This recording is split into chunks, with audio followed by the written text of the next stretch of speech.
24 के सभी दर्शकों को मेरा नमस्कार। दोस्तों, मैं हूं आपके साथ दीपक पोपड़ा और इस वीडियो में जिस महिला को आप मेरे साथ देख रहे हैं ये बहुत ही परेशान है। और जब कोई महिला किसी कैमरे के सामने आती है तो उसका रीज़न भी काफ़ी बड़ा ही होता है। तो जो महिला ये आरोप लगा रही है अपने पति के ऊपर, सबसे पहले अपने दर्शकों को हम बता दें कि हम इसकी पुष्टि नहीं करते। यदि कोई भी व्यक्ति जिसके ऊपर ये आरोप लगा रही है अपनी प्रतिक्रिया हमारे चैनल पर रखना चाहे तो वो भी रख सकता है। तो अब सीधी बातचीत करेंगे महिला से, आखिर वो अपने पति के ऊपर क्या आरोप लगा रही है, क्या उनके साथ फर्जीवाड़ा हुआ है, क्या उनके साथ धोखा हुआ है। नमस्कार जी। नमस्कार जी। तो हमारे दर्शकों को बताएं कि अपने बारे में कि आप कहाँ से हो, क्या है और आप अपने पति के ऊपर क्या आरोप लगा रहे हो। पानीपत से, और संदीप कुमार मेरे हस्बैंड है। जो हमने राधा कृष्णा लैब की थी पानीपत में 8 मरला चौक पे, मेरे साथ वहाँ पे फाइनेंशियल फ्रॉड भी हुआ है और डोमेस्टिक फ्रॉड भी हुआ है।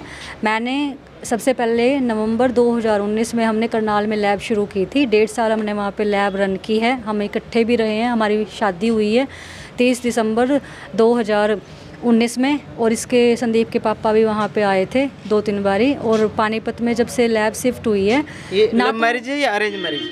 एक्चुअली ये लव मैरिज या अरेंज, आप संदीप कुमार मेरी मम्मी से मिले थे और मेरी मम्मी को उन्होंने बोला था कि भाई मैं आपकी बेटी के साथ शादी करना चाहता हूँ और मैं इसको अपने पास रखना चाहता हूँ। और मेरे को मेरे गांव से वहाँ से लेके आया था और पंचायतियों के बीच में से लेके आया था। पंचायत हुई थी वहाँ पे और बोला था कि भाई मैं इसको अपने साथ ही रखना चाहूँगा। इसके परिवार में इसकी माँ, पापा और इसकी बहनें, इसके जीजा और ताऊ, चाचा सबको पता है कि भाई मैं इनके साथ रह रही हूँ। मैं इनके साथ रह रही हूँ और ये खुद भी कहता था कि भाई किसी को कोई प्रॉब्लम नहीं है, तुम मेरे साथ रह लो। इसने मेरे को शुरुआत में बताया था कि भाई मैं अविवाहित हूँ। हमने लैब का प्रोजेक्ट किया था 2019 नवंबर में। उसके बाद हमारी लैब की अच्छी खासी ग्रोथ हुई है। 1.5 साल हमने करनाल में लैब रन की है। उसके बाद ये बोला कि भाई चलो पानीपत लैब को शिफ्ट करते हैं, और हम पानीपत लैब को ले आए थे। अप्रैल 2021 में हमारी लैब यहाँ पे पानीपत में आ चुकी थी 8 मरला चौक पे। और मैं लैब के ऊपर ही रही हूँ हमेशा। लैब नीचे रही है हमारी और ऊपर का रेसिडेंशियल एरिया मेरे को इन्होंने मतलब लेके दिया। मैं उसके ऊपर रही हूँ, विक्रम प्लाजा 8 मरला चौक पे भी। और अचानक से वहाँ पे फिर एक दिन इसकी वाइफ आती है अपनी 2 गुड़िया को लेके और मेरे साथ मार पिटाई करती है और मेरे को वहाँ से धक्के। ये कब की बात है? ये हमारी जून 2022 की बात है, जून के अराउंड जी। तो मेरे को तब पता चला कि भाई इसकी वाइफ भी है और इसके पास 2 गुड़िया भी है। इसके पापा ने मेरे को कुछ नहीं बताया था। अच्छा, पहले किसी ने नहीं आपको कुछ बताया संदीप के बारे में? संदीप के और आपने कभी जाना? संदीप के पापा ने कभी मेरे को कुछ नहीं बताया। संदीप के पापा ही सारे मैसेज मेरे फॉरवर्ड करते थे कि भाई मतलब आज क्यों नहीं आए हैं लैब पे या कहाँ हैं। और वैसे भी सुबह 5:30 बजे से लैब ओपन होती थी और रात के 9 बजे तक मैं उसको ऑपरेट करती थी। सारे सैंपल की रनिंग, प्रोसेसिंग, सब चीज़ें मैंने की है वहाँ पे। लैब के आउटसाइड सोर्स के सैंपल्स लाना, मार्केटिंग करना। एज ए एम्प्लॉय या as a owner? As a owner. मेरे पास पार्टनरशिप डीड भी है और मेरे पास सारे लीगल डॉक्यूमेंट्स हैं जो मैं लैब के रिगार्डिंग आप लोगों के सामने रखना चाहूँगी। और जो मैंने 2 मई 2024 को FIR की है, उनको भी मैंने सारे डॉक्यूमेंट्स दिखाए हैं। मेरे पास सारे डॉक्यूमेंट्स हैं। तो और अब आप कह रहे हैं आपके पति ने आपके साथ फ्रॉड किया है। हाँ जी। तो ये नौबत क्यों आई? ये नौबत सर मुझे नहीं पता क्यों आई है। हमने स्टार हेल्थ इंश्योरेंस से कैशलेस पैनल लिए और हेल्थ इंडिया से 35 जनरल कंपनीज़ का काम हमारी लैब पे आना शुरू हो गया। साइन HDFC बैंक का हमारा लैब का अकाउंट था, उसने मेरे सिग्नेचर्स अदर में डाल दी और अपना मेन होल्ड उस पर ले लिया। और जो कैश कलेक्शन थी वो मेरे से शाम के टाइम पे ले लिया करता था। मेरे को तो सिर्फ स्टाफ वाले लड़कों के थ्रू राशन ऊपर डलवा दिया करता था कि भाई मैडम का राशन ला के दे दो। सब काम लड़के करते थे लैब पे। कोई भी सामान ला के देना है या कुछ भी करना है। और मेरे बेटे का स्कूल में कोई एडमिशन नहीं कराया उन्होंने। और बेटा आपके पास? हाँ जी, मेरा बेटा है, एक 8 साल का है। तो उसका कोई स्कूल में एडमिशन वगैरह नहीं करवाया। और लैब में 2019 में आपकी संदीप से मिले और 8 साल का बेटा आपके पास? एक्चुअली मेरा 2000 जून 2012 में मेरी शादी हुई थी, तो दहेज के कारण कार की डिमांड थी अगलों की, हम कार दे नहीं पाए थे, उसके कारण मेरा डिस्प्यूट उसमें हुआ था। 2014 में वो लोग जैसे पंचायत करते हैं, मार पिटाई करके और पंचायत करके मेरे को ले जाते हैं कि भाई हम तो रखना चाहते हैं। और उसके बाद सर मैं प्रेग्नेंट हो गई थी और फिर वो मेरे को नरेला कमरे पे छोड़ के और भाग गया था वहाँ से चेन्नई के लिए। और ना मेरे ससुराल वालों ने कोई भी इंडिकेशन दिया। मेरा डाइवोर्स का केस चल रहा था, संदीप को सब पता था। संदीप मेरी मम्मी से आके आसन में मिला था, हमारे गांव में गया था, सभी पंचायतियों के बीच में से वो मेरे को लेके आया था। इसके पापा को पता है, इसकी मम्मी को पता है, सब मेरे को रखना चाहते थे। और उसके बाद जब उसकी वाइफ वहाँ पे आई तो उसने मेरे साथ मार पिटाई की। फिर उसके बाद अचानक से ही इसने भी मेरे साथ मार पिटाई करनी शुरू कर दी। मेरे बाल काट दिए थे, बिल्कुल छोटे छोटे कर दिए थे और मेरे को पागल पागल बोलना शुरू कर दिया था।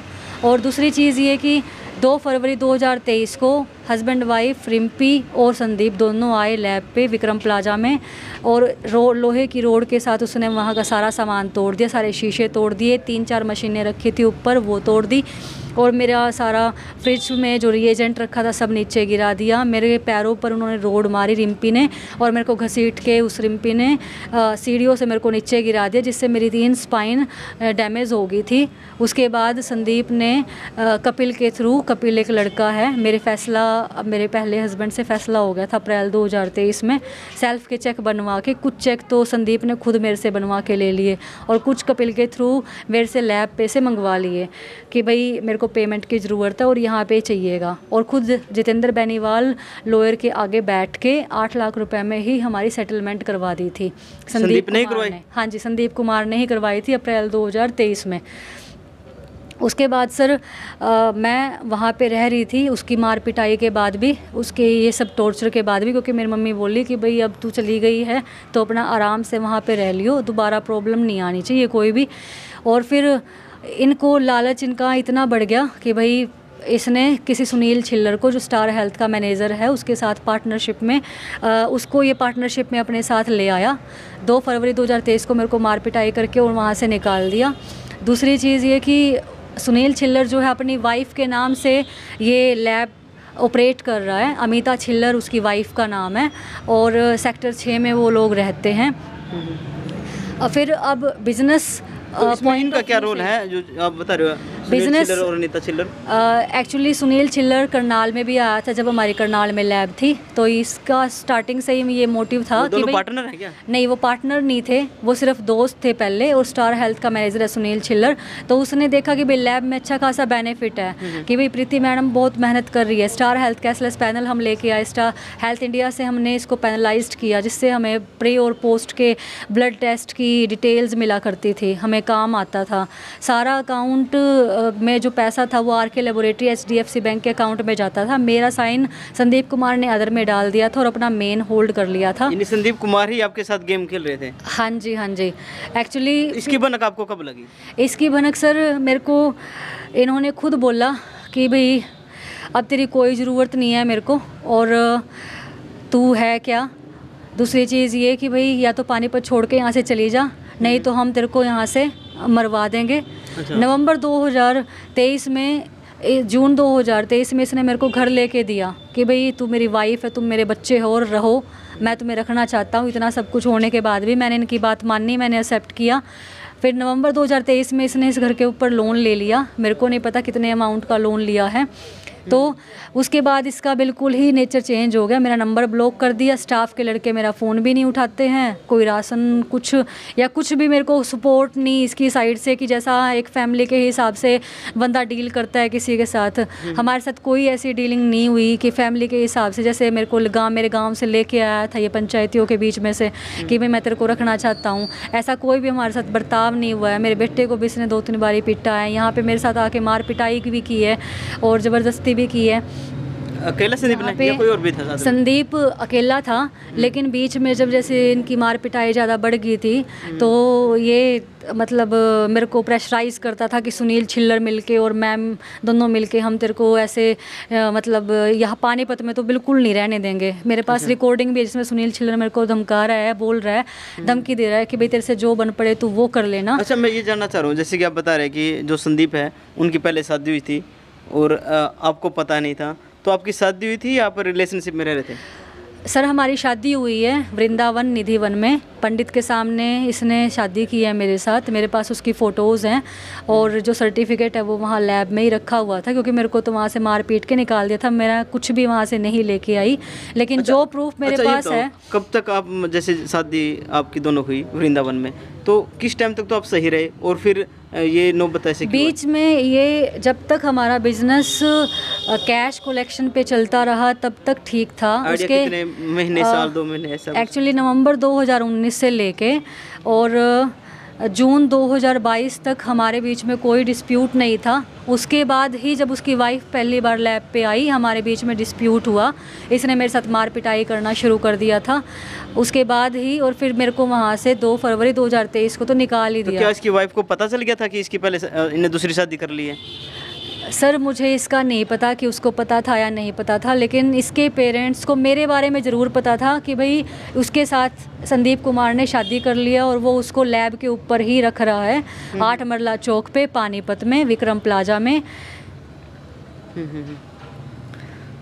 और जैसे कि हम बातचीत कर रहे हैं कि आपके साथ फ्रॉड हुआ है, तो आपने इसकी शिकायत की प्रशासन को दी? हाँ जी, फाइनेंशियल फ्रॉड भी हुआ है, मेरे व्यापार पे भी कब्जा हुआ है, क्योंकि मैं सवेरे 5:30 से लेकर 9 बजे तक कॉन्टीन्यूसली लैब पे ही फोकस था मेरा। मार्केटिंग, सैम्पलिंग सब काम मैंने किया है, प्रोसेसिंग, रिपोर्ट डिस्पैचिंग का। और दूसरी चीज़ ये कि पता क्या, अक्सर कई बार ऐसा होता है कि जब कोई अपना पक्ष रखता है तो उसकी बातें सारी सच्ची लगती है, लेकिन कई बार कुछ खुद की भी गलतियाँ होती है। कहीं ऐसा तो नहीं कि गलती आपकी हो और आप दूसरों के ऊपर थोप रही हो? मैंने हर जगह से कंप्रोमाइज़ किया, क्योंकि मेरी मम्मी ने मेरे को बोला था अगर तू चली गई है, ये पंचायत में तेरे को लेके जा रहा है अपने साथ, तो इसके साथ अच्छे से रह लेना।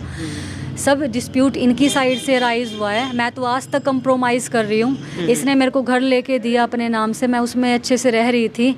इसने लोन लिया, ये मेरे साथ मार पिटाई करके गया और मेरे को पानीपत छोड़ने के लिए मजबूर कर रहा है कि भई या तो ये छोड़ के चले जाओ, नहीं तो तेरे को और तेरे बेटे को हम नहर में फिकवा देंगे और जान से मार देंगे। अगर तू ज़्यादा इधर उधर जाएगी, पुलिस कंप्लेन करेगी या किसी को बुलाएगी, तो मैं तेरे बेटे को बीच में ही उठवा के और फिकवा दूँगा कहीं पर। इस तरह की धमकी मिल रही है आपको? हाँ जी, इस तरह की धमकी मिल रही है, मेरे पास इसकी ऑडियो रिकॉर्डिंग भी है। प्रशासन कुछ मदद कर रहा है आपकी? प्रशासन में 2 मई को मैंने FIR की है सर, और वहाँ पे भी थाने में भी ये मेरे को मारने के लिए आ रहे थे, तो प्रेशराइज़ कर रहे थे कि मैं कंप्लेन ना करूं। और सरपंच भी आए थे कुराड़ गांव के, तो जो मेरा पक्ष था जी मैंने वो रखा उनके सामने कि भाई मेरे साथ तो शादी हुई है, मेरे को मेरा राइट मिलना चाहिए। अब नवंबर 2019 से मैं कॉन्टीन्यूसली इसके साथ, और मेरे को मेरे गांव में से लाके मेरे को ये ऐसे बीच में छोड़ रहा है, मैं कहाँ जाऊँगी? मेरे को तो मेरा राइट चाहिए, जो मेरा राइट है, जो मेरा हक है।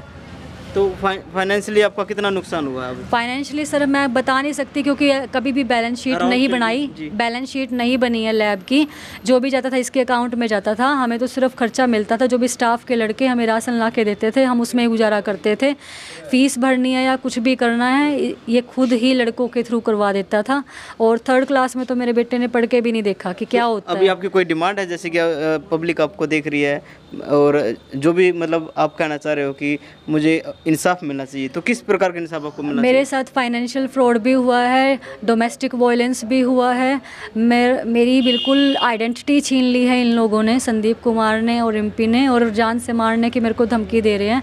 मेरी प्रशासन से और आप सबसे जो इस वीडियो को देख रहा है, यही निवेदन है कि कृपया करके सही फैसला करवाइए और सही कोई सपोर्ट करिए। तो बिल्कुल दोस्तों, जिस तरह से हम बातचीत कर रहे हैं कि जो आरोप इस महिला ने अपने पति के ऊपर लगाए हैं या दूसरे लोगों के ऊपर लगाए हैं, तो हम यदि ये कह रहे हैं कि यदि वो भी अपना पक्ष रखना चाहें तो रख सकते हैं। और साथ में एक अपील जरूर करेंगे कि प्रशासन इस महिला की जल्द से जल्द मदद जरूर करे, ताकि जिस इंसाफ के लिए ये लड़ रही है वो इंसाफ इसे मिले।